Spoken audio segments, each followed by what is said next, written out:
Sekarang tips yang ketiga, yaitu adalah kerjakan sesuatu apa saja. Kalau biasanya kita terbiasa melakukan sesuatu yang itu saja, dalam bagian ketiga ini kita disarankan kerjakan sesuatu apa saja. Mungkin yang awalnya kita nggak pernah nyapu, kita coba buat nyapu. Kita nggak pernah ngepel, kita coba buat ngepel. Kita nggak pernah cuci motor, kita coba untuk cuci motor. Kita nggak pernah masak, kita coba untuk masak. Sesuatu apa saja, sesuatu yang baru yang mungkin kita belum pernah lakukan sebelumnya, itu akan menimbulkan pengalaman yang berbeda, pengalaman baru yang akan kita rasakan ketika kita telah berani mencoba. Kemudian yang lain, misalnya kerjakan sesuatu yang memang kita inginkan selain rutinitas ya. Inginkan misalnya rutinitas kerja sebagai karyawan biasa, atau rutinitas kerja ya sebagai apalah. Kemudian kita menginginkan sesuatu, aku tuh sebenarnya pengen banget loh bikin band, atau ya minimal aku belajar gitar lah. Ya kerjakan saja, beli saja gitar, kerjakan, cobalah iseng-iseng main barangkali. Meskipun nggak langsung bisa ya, ataupun mungkin nggak pengen langsung jadi ahli, nggak, minimal Anda bisa memenuhi keinginan Anda, sehingga suatu saat tidak akan pernah timbul penyesalan. Kemudian selanjutnya, segera ambil keputusan. Pilih sesuatu, entah itu akan berdampak, pastinya ya, entah itu kalau usahakan memang dampaknya harus yang baik ya. Ketika memang butuh keputusan yang kita ambil dengan cepat, ya sudah, ambil saja, pilih saja dengan cepat. Misalnya, wah ini pertimbangannya agak susah nih, udah ikuti intuisi. Yang penting kita berdoa bahwa keputusan yang akan kita ambil ini akan berdampak baik ke depannya. Akan berdampak baik pada mungkin usaha kita, berdampak baik pada hubungan kita dengan orang lain, dan lain sebagainya. Masih dalam bagian kerjakan apa saja. Kemudian yang lain, kalau tadi kita singgung tentang komunitas, di sini juga disarankan bergabunglah dengan komunitas. Kemudian buang kebiasaan buruk seperti suka membuli, jahil kepada orang lain, yang dimana mungkin kita nggak terlalu dekat ya. Kalau kita jahil, biasanya kita tuh jahil dengan sahabat sendiri yang memang orang sangat dekat, itu oke lah. Kita karena kita sama-sama saling menjahili ya, itu memang sahabat tuh ya seperti itu, saling menjahili satu sama lain. Tetapi kalau dengan orang lain yang mungkin kita tidak pernah kenal atau belum pernah kita kenal, tiba-tiba kita jahil, kita sok banget sih, sombong amat jadi orang, kita gibah, kita gunjing di belakang, apa untungnya buat kita? Gak ada untungnya menggunjing ya, menggosip. Mungkin hanya kepuasan batin ketika kita menggosipnya, kepuasan batin ketika kita menggibahnya. Tapi apa yang Anda dapatkan? Manfaat yang kita dapatkan apa? Gak ada. Ya meskipun tetap banyak orang yang menggunjing juga sih, menggibah juga. Tapi minimal ya itu, porsinya dikurangin lah. Karena memang agak susah ya menghindari gosip dan menggosip dan menggunjing itu agak susah memang. Jadinya ya porsinya aja dikurangin ya, biar gak terlalu banyak. Kemudian itu tips yang ketiga. Sekarang tips yang keempat, yaitu manfaatkan keunikan Anda. Setiap manusia itu unik. Setiap manusia itu punya kelebihan dan kekurangan masing-masing. Nah, ini yang kita manfaatkan. Kenapa? Karena keunikan inilah yang membedakan kita dengan orang lain. Ini yang membuat kita terlihat lebih dibanding orang lain. Kalau Anda pintar menggambar, fokuskan pada menggambar Anda. Mungkin Anda menjadi seorang desainer barangkali. Desain apapun yang itu mungkin jiwa seni Anda tuh di sana. Jangan terlalu fokus pada apa yang menjadi kekurangan Anda. Salah satu kekurangan sistem pendidikan di masyarakat kita adalah kita terlalu fokus pada kekurangan. Misalnya ada orang yang pintar matematika, dia ternyata kurang dalam pelajaran sejarah. Akhirnya dia lebih memilih les pada sejarah. Padahal kalau dia ingin menjadi seseorang yang berbeda, seseorang yang dikenal karena kelebihannya, justru dia harus les pada matematikanya. Temukan rumus-rumus rumit, kemudian temukan penelitian mengenai matematika yang paling rumit, yang paling update saat ini. Nah, itu yang akan membuat dia terlihat lebih dibanding yang lain. Oh, ternyata dia sangat pintar matematika. Jarang kan kita tahu profesor, ya profesor itu ahli semuanya. Nggak ada. Semua profesor atau orang-orang yang ahli pada suatu bidang itu dia biasanya ahli pada bidang tertentu. Dia nggak ahli semuanya. Mungkin dia bisa pada bagian yang lain, tapi dia tidak ahli pada semuanya. Karena keahlian itu butuh jam terbang yang tinggi. Makanya harus pilih salah satu. Fokus pada satu hal. Itu yang akan membuat kita menjadi pribadi yang berbeda dibanding orang lain. Ketika kita menjadi pribadi yang berbeda, orang akan melihat kita. Orang akan lebih memandang, wah ternyata dia bisa, seperti saya misalnya. Wah, Mas Alif bisa motivasi, bisa humor. Udah Mas Alif aja lah. Nah, misalnya seperti itu. Kalau yang lain kan cuma motivasi aja. Slide-nya, bikin slide PPT pun banyak tulisannya, cuma baca, kan gak asik. Nah, kalau dengan saya kan, saya pakai Zen slide, kemudian slide yang justru lebih besar gambarnya daripada tulisannya. Tulisannya sedikit, karena poinnya adalah saya yang bercerita, bukan slide saya yang bercerita. Nah, itu ya. Kemudian, dalam memanfaatkan keunikan, usahakan kita menjadi sebenar-benarnya diri kita. Kenapa? Karena banyak sekali orang yang memiliki topeng di luar sana. Bersembunyi dalam topeng kemunafikan, bersembunyi dalam topeng, ya pagi ya baik, tapi di belakang, aduh jahatnya minta ampun. Pintar menjilat, menjilat itu apa untungnya? Oke lah, Anda untung ketika mau naik pangkat, ketika mau naik jabatan. Tapi terus apa? Hanya kemampuan menjilat itu apa? Apa untungnya bagi Anda? Terus kalau naik pangkat, Anda mau ngapain lagi? Mau menjilat lagi, atasan lagi? Mau sampai kapan proses jilatan itu selesai? Memuji-muji orang yang terlalu berlebihan.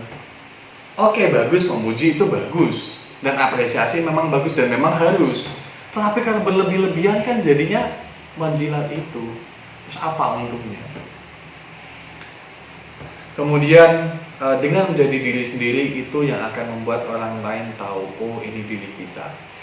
Kalau salah satu teman saya pernah menceritakan bahwa ketika saya berkenalan dengan orang lain, maka saya harus menunjukkan apa kekurangan saya. Saya tidak akan pernah menceritakan kelebihan saya, biar orang itu tahu sendiri apa kelebihan saya. Kenapa? Karena dengan saya menceritakan kekurangan saya, orang akan tahu, ini kekurangannya. Kalau dia tahu kekurangan kita dan dia bisa menerima, maka dia akan bertahan dengan kita lebih lama. Kalau orang hanya tahu kelebihannya, oke. Ketika dia tahu kekurangannya, dia bisa jadi meninggalkan kita. Tapi kalau dia bertahan dengan kekurangan, maka dia akan pasti bertahan ketika dia bertemu dengan kelebihan. Makanya jadilah diri sendiri. Oke? Dengan jadi diri sendiri kita akan merasa bangga.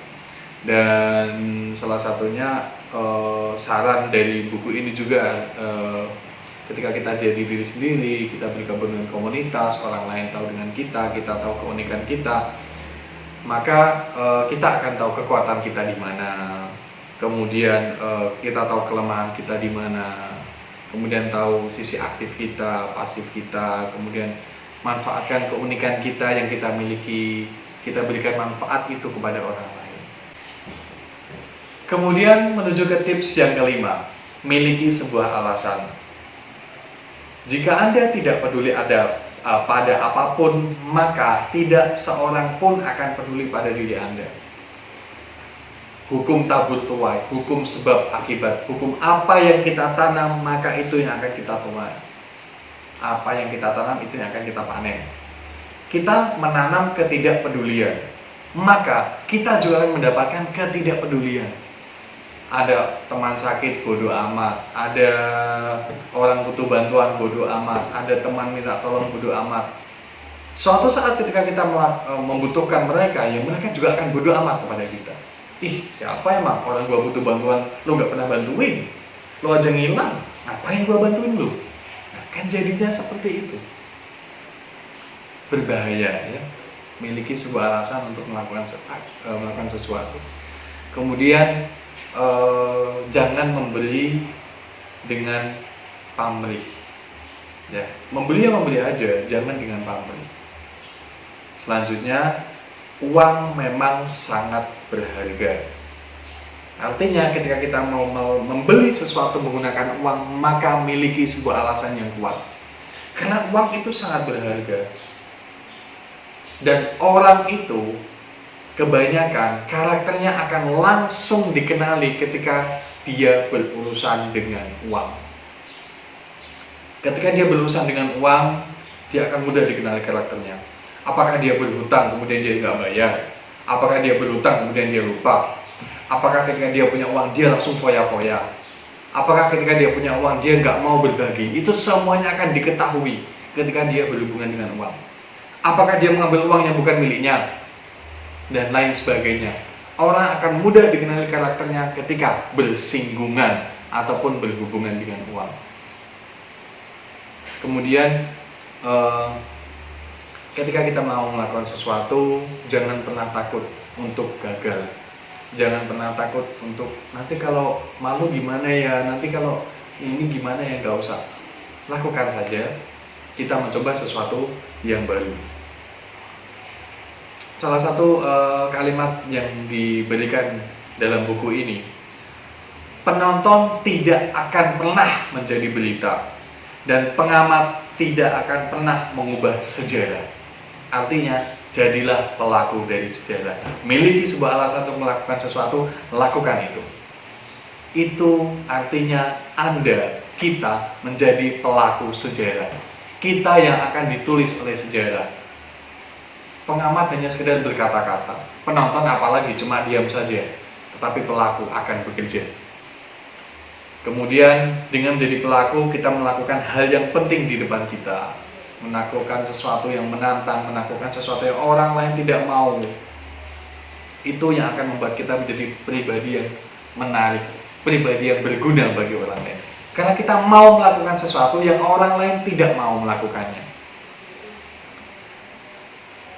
Tips yang ke-6 adalah mengurangi kesombongan. Banyak orang ketika baru bisa melakukan sedikit sesuatu saja dia sudah mulai merasa sombong. Aku bisa, lu nggak bisa kan? Pinteran gua, ahlian gua, enggak. Ya. Hindari kesombongan.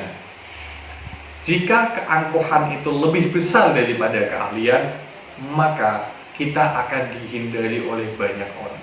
Jika kesombongan itu lebih besar daripada keahliannya, misalnya kita berkata, saya bisa melakukan banyak hal, saya multi talenta, saya bisa nyanyi, saya bisa main musik, saya bisa nulis puisi, saya bisa nulis buku, saya bisa dan lain sebagainya. Tetapi tidak ada buktinya. Ahlinya cuma mungkin hanya beberapa puisi, cuma ya setahun bikin 1 kali.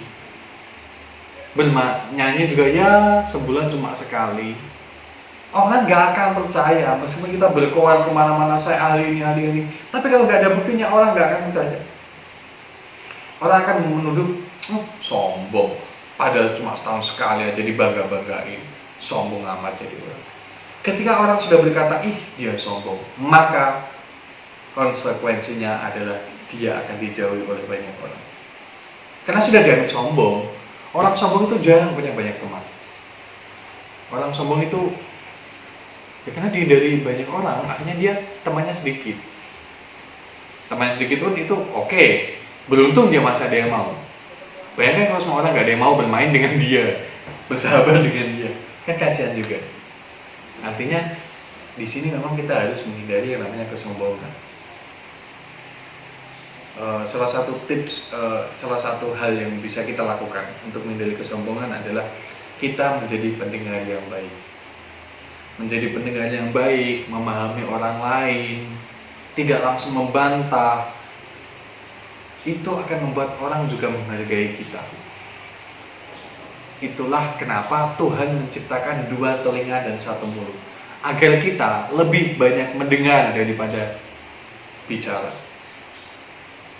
Mendengar dari cerita orang lain, belajar dari pengalaman orang lain, dan lain sebagainya. Itu yang akan membuat kita lebih berharga. Kita akan dicari oleh banyak orang, padahal hanya seni mendengarkan. Contoh profesi seorang psikolog. Psikolog itu tugasnya mungkin sebenarnya cuma mendengarkan, kemudian nanti ngasih saran, Tapi kan lebih banyaknya sebelum dia memberikan saran, sebelum dia menentukan kesimpulan dan lain sebagainya, dia harus mendengarkan. Begitu pula ketika kita menjalin sebuah hubungan dengan orang lain. Salah satu skill yang sangat ataupun harus kita kuasai yang mendengarkan itu. Skill mendengarkan, memahami orang lain, berempati. Empati menurut banyak orang katanya susah. Padahal sebenarnya empati menurut penelitian itu sangat mudah. Buktinya, kalau seorang laki-laki sedang nonton tim sepak bola favoritnya bertanding, empatinya biasanya akan muncul dan meninggi. Misalnya Cristiano Ronaldo mau menendang, ada bapak-bapak pendukung Juventus. Cristiano Ronaldo kan pemain Juventus, dia mau menendang tendangan bebas. Bapaknya deg-degan mau lihat, dan kemudian ketika Cristiano Ronaldo menendang, bola melayang, nggak jadi masuk gawang. Itu bapaknya, aduh, tinggal dikit lagi. Padahal dia cuma di rumah, dia di depan TV, dia nggak ada di stadion, dan dia bukan pemain, bukan pelatih, bukan ofisial, tapi ikut-ikutan heboh. Kenapa? Karena empati. Tapi itu berbeda ketika yang perempuan ataupun istrinya ya, itu nonton sepak bola juga, nggak akan muncul empatinya. Tetapi akan berkebalikan ketika ada sinetron Ikatan Cinta. Gantian yang sang suami nggak peduli ataupun empatinya kurang muncul, tapi istrinya empatinya muncul dan meninggi sampai Mas Al, kenapa? Ikut-ikutan nangis. Kenapa? Karena empatinya muncul. Dia seolah-olah merasakan apa yang dirasakan oleh para pemain sinetron itu. Kalau cewek-cewek beda lah. Kalau cewek-cewek itu drama Korea ya. Nah itu langsung heboh, pengen pacarnya atau kekasihnya seromantis pria-pria di drama Korea itu. Padahal pria romantis itu, atau bukan romantis ya, pria yang peka ya. Pria yang peka itu hanya ada dalam sinetron dan drama belaka. Kenyataannya di seluruh dunia manapun tidak ada satu pria pun yang peka sampai kapanpun. Ini salah satu realita yang harus diterima oleh banyak perempuan. Bukan banyak perempuan yang harus diterima oleh kalian lah, para kaum hawa itu harus menerima bahwa laki-laki memang gak ada yang peka sampai kapanpun. Ya memang karena tercipta ya seperti itu. Karena peka itu menggunakan perasaan, dan yang paling banyak dominan di perasaan adalah wanita.